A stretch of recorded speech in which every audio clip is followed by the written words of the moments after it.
Ini ya, ini rumah kontroversi yang banyak duit katanya. Semua pekerja mau di apanya? Karena dia banyak duit. Dia nggak mikir jalan orang, askes keluar masuk, rumah orang nanti kena. Ini masyarakat yang tidak menerima.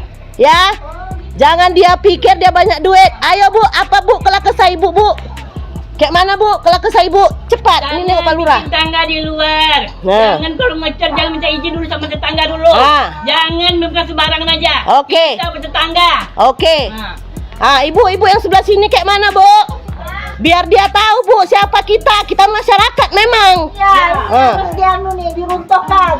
Lebih nih dah. Oke, apalagi Bu? Gak ada pamit ya, gak ada minta izin ya. Jadi harus dia minta izinnya Bu? Iya. Oke. Inilah dia manusianya yang banyak duit tuh katanya, yang orang kaya, rupanya kayak kontak.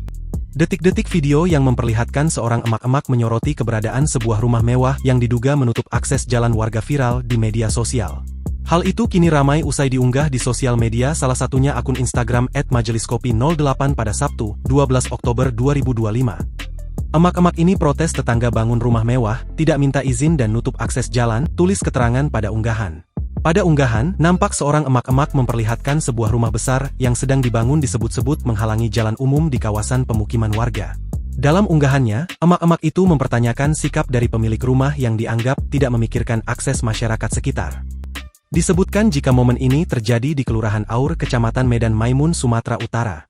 Video yang berdurasi 2 menit ini pun kini ramai ditanggapi oleh warganet.